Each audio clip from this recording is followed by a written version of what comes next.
starting on Black Friday, we get Colorado at home against Oklahoma State. This is a big game for Colorado. I think going into last week, a lot of people thought that Colorado wouldn't walk all over Kansas, but I think a lot of people thought that would be, a win and a check mark in the win column for Colorado. So now the Buffs need some help, and they also obviously need to win this game. They are big favorites here. They're laying 17. What's the consensus on Colorado? Like, maybe you don't have a play on this game, but do you think there's still an outside chance that they get into the college football playoff? I don't think so. I don't think it's going to happen. I do think the Buffs will probably roll in this game because Oklahoma State is really bad this season, which is unlike Mike Gundy. Normally he has been for the past, God, how long has he been at Oklahoma State now? Easily more than a decade. I forget, a long time. Remember, he played quarterback there. But he has overachieved. Oklahoma State played in the Big 12 championship game last year. So he has overachieved for a long time, but I think the Cowboys are still adjusting to the portal. Regardless, they're a bad football team this year. I think the Buffs, they're going to need a lot of help. I don't think they make the Big 12 championship game. I believe Iowa State's going to win. I believe Arizona State is going to win. If they do, they end up in the title game. But I think the only chance the Buffs have is A, to hope for an upset, and then B, they've got to make a statement here. So if I'm leaning one way when it comes to this game, I would lean towards the Buffs because they're at home. The Cowboys are terrible. And as we know, style points matter. How much they matter is up for debate, but they do matter. So if the Buffs are right there on the cusp, they need to make a statement here because I don't think they're going to play for a title. Yeah, I don't think so either. If you want it quantified, they have percentages on this because the Big 12 playoff picture right now is kind of wonky because there's a lot of teams that are still very much in contention. So right now, here are the teams and their probability to make the Big 12 championship game. Arizona State sitting at 44%, Iowa State 39%, BYU just at 8%, and Colorado only 5%, statistically speaking. So there is a chance. You're saying there's a chance, but it is a small one for Colorado. Yeah. All right, elsewhere, let's move to the big ones. On Saturday, let's go to Ohio State, where the Buckeyes hoping to finally beat Michigan. It's been some time, and we know that this is one of the most bitter rivalries in all of college football and probably all of sports. But the Buckeyes laying 20.5 points here, total of 43.5. Jenks, I feel like even if you look at the teams and even if one side of the equation looks really bad in one season, it's still difficult for me to lay a huge number with a favorite. I feel like style points don't really matter too much for Ohio State. I think as long as they win this game, like obviously I think they're in. So what do you make of this line? Looks like it's jumped to 21. Do you think Ohio State exercises some demons here and runs up the score, or do you think Michigan can keep it somewhat close? I do not want to lay 21 points in a rivalry game. But I will say this. Yeah. Now, Ohio State is going to win this game. Okay. We know that. But Ryan Day has been criticized a lot for not beating Michigan. He's really struggled against top 10 teams. I know he beat Indiana this past weekend, but that's been a real thorn in his side. And he has received a lot of blowback from Buckeyes fans because of it. So I can see a scenario, because it's a rivalry game and because it would take some heat off of him, where he doesn't just beat Ohio State or Michigan. He just blows the doors off Michigan. And look, what happened last week against Indiana? We were talking about it yesterday, where late in the game, Ohio State was still trying to put the ball in the end zone when the game was way out of reach for the Hoosiers, and they were still trying to score. So you don't think they're going to try that against Michigan? Yeah, I think they will. Ryan Day needs this. He knows it. I think he wants to make a statement here. However, I'm still not laying 21 points in a rivalry game. That's way too many. So I would actually lean Buckeyes, believe it or not. I think the motivation is there for them, but that's a massive number.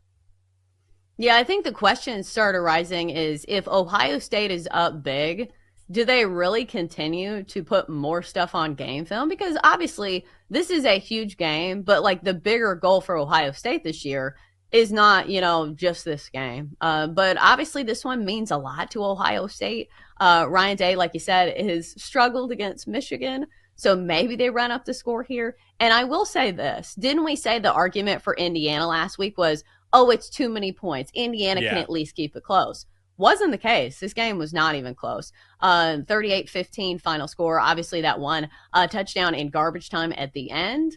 But Ohio State's been pretty good, laying the big number for the most part. So I think I'm a little afraid to fade Ohio State in this regard. But it's not going to be one that I'm playing. One that I'm watching for sure. How about this one? We know Jenks will be dialed into this one. And I already can feel the anxiety through the screen. Texas on the road at Texas A&M.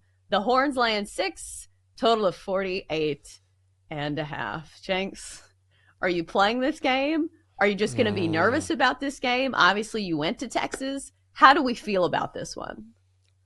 I don't feel great right now. I don't feel great. The question is, are we going to get good Quinn or bad Quinn? Because Quinn Ewers was banged up in the first half last week against Kentucky. Early on, he looked spectacular, making all the throws, but he got dinged up, and there was a hip drop tackle that he took. He was fine for a while, then his ankle tightened up, so he was really gimpy. And I've said this before, as good as Quinn is, things have to be perfect for him to excel. If he gets nicked up, if the play doesn't go exactly as called, he gets really nervous in the pocket, doesn't always step up, will collapse and self-sack. This is going to be a wild environment in College Station. They've been waiting. They live to beat Texas. And also, the winner of this, despite that loss last week to Auburn, Texas A&M, if they win this game, will advance. Whoever wins this game will advance to play Georgia in the ACC Championship. So even yesterday, Sark, during his press conference, the press did about Quinn, and he said, he's okay. He's going to practice today. He's okay. He's going to play this close to the vest all week so that A&M has to prepare for Quinn, possibly Arch. I think it's smart. The real key here is the Texas defense, number one defense in the country by most metrics. I think Texas will have a chance because of that defense. But especially if we're looking at the point spread here, I would take A&M. I think it's going to be close, and I think the Aggies could win outright. I really hope I'm wrong. Double D trying to talk me in to something, and I think it's going to work, man, because I look at those hits over there, and I'm like, what am I talking about? Why am I so sad? Didn't A&M lose to Auburn last week? Doesn't Auburn have a losing record this season? These Hicks, what was that dude yesterday? Said, oh, I feel sorry for Texas coming in here. Anthony Hill, one of the best linebackers in the country. Oh, we've seen guys like him before. No, you haven't. Texas defense is going to come in and make a statement, and all your fans are going to go home and visit Rivalry looking at that dead dog scoreboard and whatever you do, and you'll sulk. Your season is over, and you lost to the mighty Texas Longhorns. Good job, Double D. Oh, well, I do say, from a non-biased standpoint, Texas still has the best defense in the country, statistically speaking, if I am not mistaken. And I do think that is something that you need in these rivalry games to kind of anchor the force. I think the question for Texas A&M is, what's their signature win this year? I know people are all about, oh, Texas is playing nobody. But you could probably say the same thing for Texas A&M. Their best win of the year, what is it, LSU? But they've lost to South Carolina, lost to Auburn in 4 overtimes, which it's not easy to come back from those type of games. So I have questions again about Texas A&M when they actually face good competition, and I think Texas fits that mold. I think that's a very good point. I will also say this about everyone who says, "Oh, Texas hasn't played anybody," and they haven't had the strongest schedule. However, which team in college football has played the most bowl-eligible teams and has the most victories against the most bowl-eligible teams in the sport? It is Texas.